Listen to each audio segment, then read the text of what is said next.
Walt Disney would be proud because it's International Animation Day. Also, the day to make a difference. National Chocolate Day, Separation of Church and State Day, and Yoel Gibbons is rolling over in his grave because it's Wild Foods Day. Today on Happy Blank Day.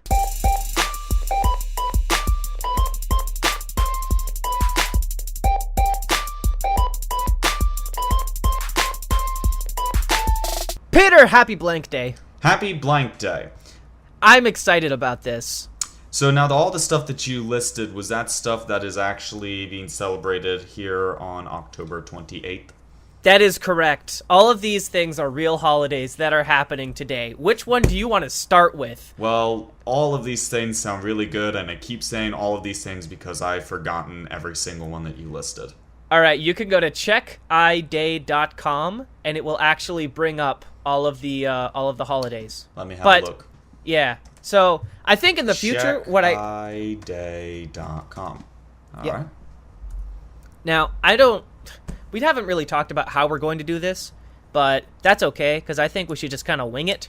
Yeah. And I think we should talk first about something that's near and dear to our heart: International Animation Day. I think it means a lot to us. Definitely. It's something that we can all agree is very important. Very important, very something that none of us are able to do. Neither of us, that is. It's true. Now, the reason I want to talk about this one first is because you have some very strong opinions about animation. Specifically, when a movie does or doesn't win Best Animated Picture, you go on a bit of a rampage. Okay, now admittedly that was a few years ago. It was. That was still when I was an active, non-satirical participant on Tumblr. Which is something to do with everything. Everything that I was able to get up in proof that Tumblr rights can get up in arms and offended about every dang thing in the universe.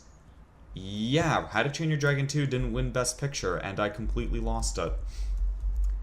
I will say the people from the initial fandom of Frozen were very snobbish. The present fandom of Frozen are misguided 12-year-olds. So I wanna go back. All right, we're talking about 2014. We're talking about 2014. Best Animated Feature Film. The movie Frozen won. I think everyone is aware that Frozen won that thing. But who were the other nominees? Because this actually bothers me too. This bothers me quite a bit. Well, yeah, it was very obviously rigged up. Considering when you read the comments made by everyone in the Academy, for one thing, you entrusted an award to the Academy. It's subjective at this point. Getting something from the Academy in today's day and age is completely subjective as to whether you're a good movie or not.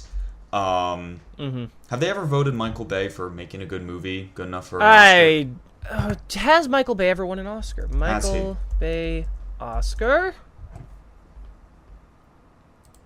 Let me see. He has won. No, it doesn't look like it. Now there's an ad in my way. Then there's hope. There's some hope for the Academy. But he's won quite a few Razzies.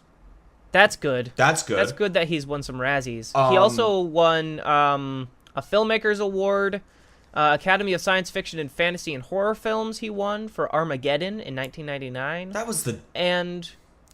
I'm sorry. I love how with Armageddon they said, "Hey, why are you trying to train oil riggers to be astronauts instead of astronauts to be oil riggers?" And his response was, "F off." Yep.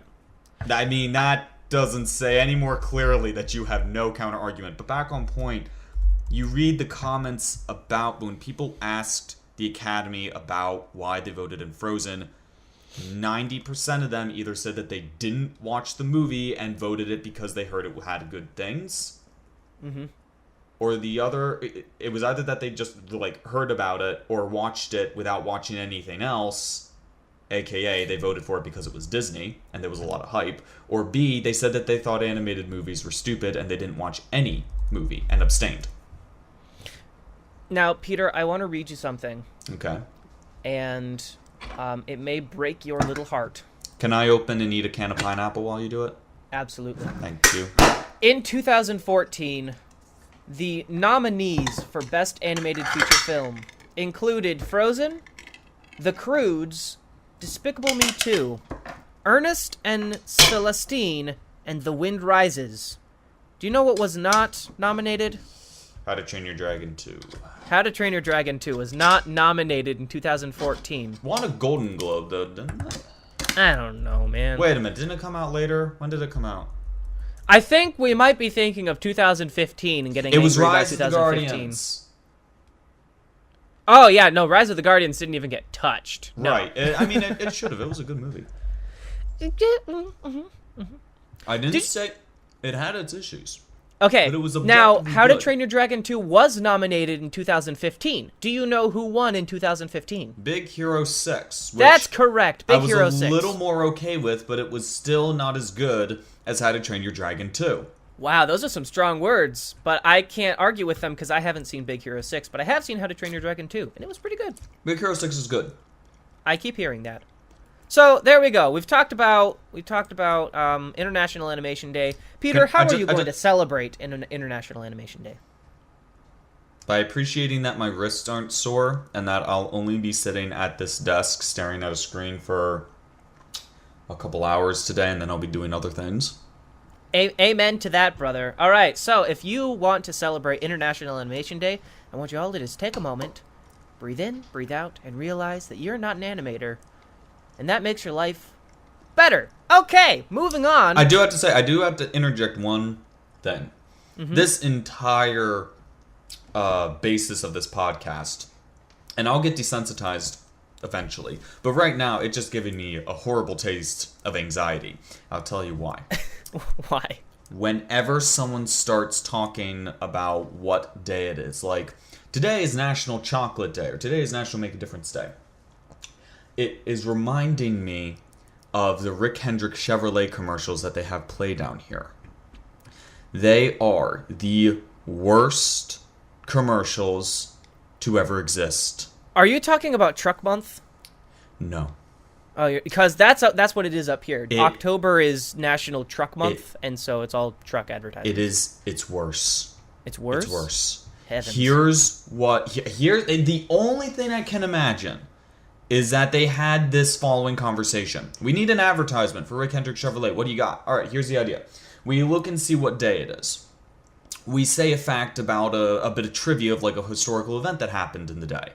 And then we tie it to Rick Hendrick Chevrolet somehow.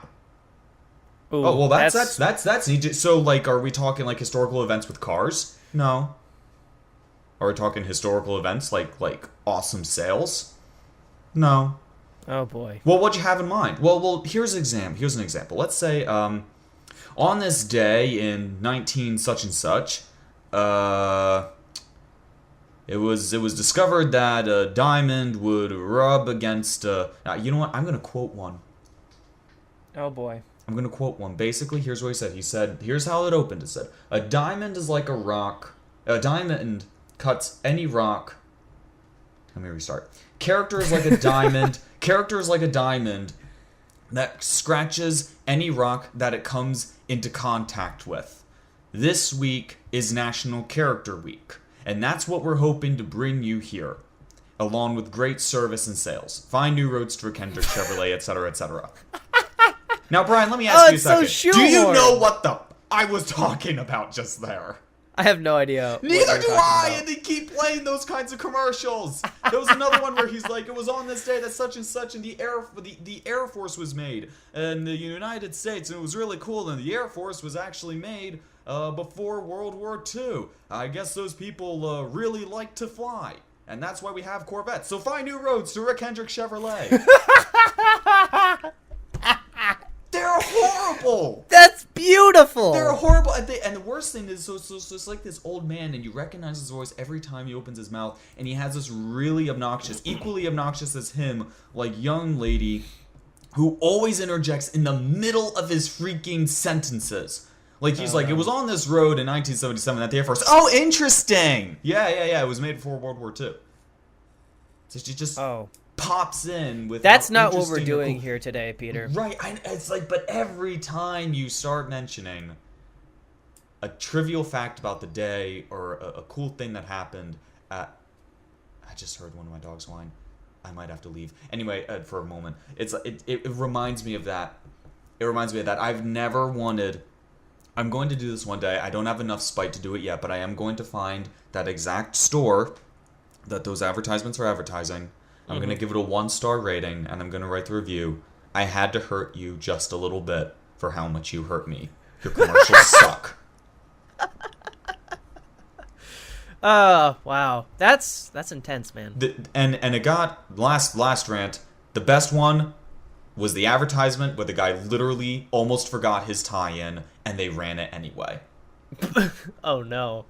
So he's like, on this day, the football was always created out of a pigskin and yada yada yada, but in 19 blah blah blah, it was actually made. They finally made it out of a synthetic material. Oh, interesting. Yeah, and so find new roads to Rick. Oh, speaking of interesting, find new roads to Rick Hendrick Chevrolet. Did not tie it into what he was talking about at all, and barely tied it into the fact that what he was about to say was interesting. Yeah, interestingly enough, that's also about the year that we stopped making real cars. We started making them with plastic. So find new roads to Rick what was his name? Chevrolet. Rick Henderson Chevrolet. Yeah, so it's Well, speaking of terrible advertisements and segues, find new roads to Wild Food Day. Wild Foods Day. Find that. Wild Foods Day. It's actually this is something pretty cool. It's a day celebrating wild food. No. I know, right? Now, I have a question. Again, this is something that's very near and dear to your heart. You've done a lot of wilderness explorationally kind of things. Not as much as I want to, but yeah, I've done a bit of it. And you know how to find plants to eat that won't kill you? Yes. And I was wondering if you've ever heard of the author Yule Gibbons. Author of the classic work Stalking the Wild Asparagus. What? I know it sounds ridiculous, but if you ever get a chance to pick up this book, it is incredible. Yule Gibbons. E-U-L-L Gibbons. Stalking the Wild Asparagus. It is dry humor and a cookbook, and it's all wild ingredients.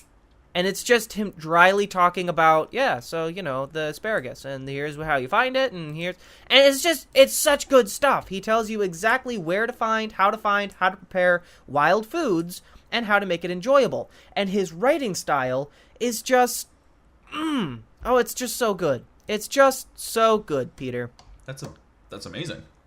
It's lovely. I love this man. I love everything he stands for. He's dead now. Oh. So I guess he's not standing much anymore. Not much at all. But he has 3 books in this vein. It's Stalking the Wild Asparagus, Stalking the Healthful Herbs, and Stalking the Blue-Eyed Scallop. I gotta say, Stalking the Wild Asparagus has the best ring to it. It does. It's true. That was the first one he wrote. Yeah. So, it really is an absolutely fantastic read. Highly recommend it. Never finished it. I read like the first 5 chapters, and then I didn't have my own copy. It was my uncle's, so I had to give it back. But yeah, no, it's exceptional. But wild food, this has always interested me. And when I say always, I mean since I read the first 5 chapters of Stalking the Wild Asparagus. Because, I mean, there is so much food outside. There is so much food outside, and we're just... There's basically, in any given backyard, there's a salad. There's enough variety out there that you'd be able to eat breakfast every day from your backyard with the nutrients you'd find there. It wouldn't really be a very fun breakfast, but it would definitely keep you alive. Now, a little bit different here in Georgia. I really need to learn my wild plants that are in Georgia because... I don't know what God was thinking. He's like, I've made Pennsylvania. You have a vast amount of trees. Lots of them grow edible things. You have a backyard and fields. There's if you find something that isn't edible, it's gonna blow my mind. And yeah, so cool. Enjoy that. Oh, Georgia. Have some pine trees, some centipedes, and some grass that makes your feet bleed. Go. Have fun. Ooh, grass that makes your feet bleed. Is that through shoes or when you're walking in bare feet? It's just unimpressive. Just unimpressive. Really unimpressive. And, full of fire ants and whatnot. So I guess it's not really the grass, it's the stuff in the grass. It's just, I don't know. It's like Pennsylvania got all the good stuff. It's true. And in a cruel twist of fate, in a cruel twist of fate, it was cold. And then Georgia got scraps. Like scraps off the table as far as good stuff goes, including business practices. Ooh. Oh my gosh, I thought someone was at the door. The cat is just jumping up on the bed. This is high quality podcasting right here. Yeah, how about it? But yeah, and then it's like there's hardly anything to use, but it's warmer, so everyone's here. Okay, well that's good anyway. At least you have people. But you know what you have food-wise that we don't have? What's that? We may have wild asparagus, and we may have wild reeds, but you have wild barbecue. What? Well, I mean, not wild barbecue, but like you have barbecue. That's a thing you do not find in PA is barbecue. And that makes me very sad because I love me some barbecue. That's because every time someone plans a barbecue, it could be the middle of summer and then it'll snow. That's true. So, let me see. Well, actually, I had one I wanted to talk about. Go ahead. Well, it was a close call between touching on some controversial matters and separation of church and state, but this isn't a sports channel that is pretending to be a news channel, so I'm going to skip it and instead talk about Plush Animal Lovers Day. I love the name of that day because if you put the emphasis in the wrong place, it takes on a whole new meaning. Plush Animal Lovers Day. Oh. Mm-hmm. Oh. Mm-hmm.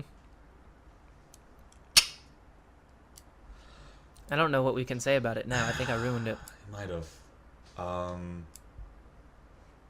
Make a difference day, log off of Facebook, delete Tumblr account. Cool, done and done. Wait, what? I said National Make a Difference Day, delete your Tumblr account, delete your Facebook account, go outside. Okay, done and done. I'm still, actually, I'm still on the Plush Animal Day. Yeah, we'll just we've skip got to that talk there. about Skip it. the third word, huh? We got to talk about that. Do you have a stuffed animal that you still keep and have and hold dear to you? Yes and no. Okay. Yes and no. I have most of old pets do not count. I have most of my stuffed animals from when I was a child. They are at home in a large garbage bag, but they are there. Here at my college with me, I have two stuffed things other than pillows. I have a bear that says Georgia on it that I feel would probably make more sense with you than with me. Why is that with you? It was given to me as a going away present from my job in Pennsylvania. Oh, okay. Yeah, it doesn't make any sense. Wait a minute. Wait, what? Yeah. I got a Georgia teddy bear for my job in Ulysses, Pennsylvania. You realize how concerned Sarah's going to be if she hears that you have that. Why? Why would that be a concern? No reason. Okay. I think Georgia's a great place to go in the wintertime. That's pretty much the only good time to go to Georgia. Yeah, because I was looking at your weather the other day. I was saying, man, it's just so beautiful up here. You know, it's so warm and sunny. And imagine what it's like in Georgia. And then I looked it up and I was like, man, I'm glad I'm not in Georgia.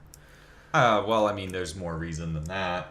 Right. But, like, it was, I think, 85 when I looked it up. That was beginning of October. It was 85 degrees and humid where you were. It was 75 degrees and perfect up here. That doesn't happen very often, saying the word perfect in conjunction with weather up here. So I really get a kick out of that. But we're talking about plush animals. Right, The other stuffed thing that I have is the poop pillow that you gave me. Which isn't really an animal, but and we're going to edit this part of the podcast out. Oh, really? Does have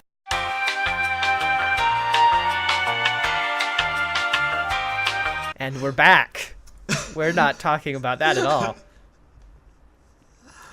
Oy. What about you? Do you have I know you have that what is it? Sonic I have the to brag Hedgehog about or mine. I have to brag about mine. It's a Go for Crash it. Bandicoot. Crash Bandicoot. I apologize for calling it Sonic the Hedgehog. I actually want to find out how much those things are going for now. Yours not much. Yours is not going for very much. Stuffed Crash Bandicoot. And Best Match came up with something that's $40, but that one has fuzzy eyebrows. I'm kind of wondering what the one that I had was. Another one's $100. Let's just do lowest first. That's probably the one that I got. Lowest is $40, $40, $40, $40. Wow. Yeah. It's not the it's not the one that I got. These ones are different. But, you know, with the points... the raw materials in yours, what's left of it, couldn't be worth more than 50 cents. No, I think mine came out of a carnival machine, but it's been through everything. It has been through... He's had surgery so many times. He got a hole bitten in his side and his head, which I sewed up. His hand was mauled by a rat, which I also sewed up. He has been thrown around, tossed, bopped, beaten, and kidnapped, and he's still he is, you know, it's Crash Bandicoot. Crash Bandicoot has this thing where the most endearing thing about him is how ugly he is. So he's just gotten more beautiful to you. Pretty much, yeah. He is he has gone through the ringer. But you know what? he's mine, and he will be staying with me for forever, pretty much. That's good. That's good. What does the Mrs. Peter Wright say about the Crash Bandicoot? Because I'll be honest, he scares me. By the way, Sarah says hi. She just texted me. She wanted you to know. I say hi to her too. Oh, cool. She hasn't said anything about it. I think she respects the fact that he's here. He just sits up. He just sits up with all of her stuffed animals. I do have one. The one she actually made comments about was my Mike Wazowski stuffed animal. Really? Right, because I got Mike Wazowski, and, you know, when I got older, he became my monster under the bed. So I'd put him under the bed, he'd be the monster under the bed. It was, cute. Here's the thing, he's old, and his eyeball started to fade until it was a unsettling smear of green on his white eyeball. Oh, that's... And I tried to repaint it, and it really just wasn't working. And just so finally, I removed the remnant of the pupil. Oh, no. So now he has a single white blind orb. So he was already blind because his eyesight was so poor, but now I made him blind and look cool. Are you still there? I'm still here. Okay, yeah. So it sounded like you faded into the background. I had to lean back because of the pure horror that was coming through the sound. So anyway, yes, so she did comment about the unsettling nature of my Mike Wazowski stuffed animal. She has every right to, Peter. That is horrifying. Baby Chew. I have a question about that. Yes. I have a question. Yes. Where is Mike Wazowski right now? He is either... In comparison to your bed, where is Mike Wazowski? Is he staring unblinkingly at your bed? Not at. Not at. But I think he's sitting atop of the bed, staring unblinkingly. Okay. Alright. Because that would be unsettling for me. Having that in the place where I sleep. Either that or he's under the bed. Okay. That's better, I guess. Oh, I have an odd question. I hear this is a thing, but I was curious if this is your experience. Okay. Is your wife a pillow piler? Are there millions of pillows on your bed right now? No. Like more than are necessary for human survival? No, there's actually 1.5 right now. 1.5? Yeah. Who has the half? She does, actually. It started out as mine because she had a really nice... Like, it's a super squishy, super comfortable pillow. And then I had the deflated weather balloon sort of pillow that is now referred to as the half. And we stayed like that for a while until she switched and for some reason inexplicably liked mine. She, for some reason, did not like the squishy nature of the other pillow, so I used it, and it's fantastic. Very odd. Yes. I just recently bought a new pillow. and it made me so happy because I was using 2 pillows that together are not nearly as soft or large as the single pillow that I currently have. Also, one of them I'm planning on burning because it's yellow. It wasn't yellow when I got it, but it's yellow now. What changed it yellow? My hair. My greasy hair. Oh, because that's the pillow I took to camp with me. Yeah. It's about 7 years old now. 7 years old. No. And it needs to be cast into the pit of fire. Yes. Yes, do that. Okay, now. we should probably wrap things up. Yeah, I do want to talk about one more. It's this. Yeah, go for it. It's this little known trick can save you money on Amazon Day. Oh, okay. Yeah. Well, that's a good way to celebrate. Had to be snarky real quick. Absolutely. St. Jude's feast day. There should at least be one church that's St. Nude's. Heaven help us. Yeah. Now, Peter. Yeah. For the last segment on Happy Blank Day, what I want to do is give the holiday forecast. And now usually that means looking forward to whatever holiday is coming up and giving the weather forecast. I want to forecast the holidays coming up until the next time that we plan on potting, which would be next Saturday. So if you would take Monday, Wednesday, and Friday, I will take Sunday, Tuesday, and Thursday, and we will just go back and forth and tell people the one important holiday that they should be looking forward to. I will begin with Sunday. For Sunday, October 29th, we're going to look at a high chance of raining cats and dogs on National Cat Day. Whoa, wait. I'm sorry, I'm trying to catch up with how to wait. Hold on. Oh, okay. If you go to check iDay, you can go day by day. You can just click the next button, and it just goes to the next day. Okay, so I'm on the 29th, which is Sunday. No. I'm on the 29th. I'm doing Sunday. That's where I am right now. All right. Okay, I'm doing Sunday, Tuesday, and Thursday. You're doing the other ones. So I'm on Monday. Mm-hmm. So I'm on the 32nd, and 34th. Yep. Okay. So Monday is National Cat Day. Yes. And what is on Tuesday? Or what is on... I'm sorry, Sunday is National Cat Day. What is Monday? Sunday is National Cat Day, and Monday is National Candy Corn Day.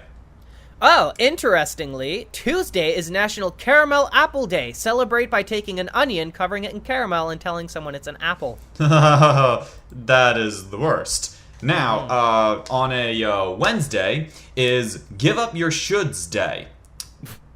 I don't know what that means, but it has a seal that looks very lazy on the front of it. So I can only imagine that you look at all the things you should do, like I should pay my bills, I should get some exercise, I should eat food, and then just decide not to.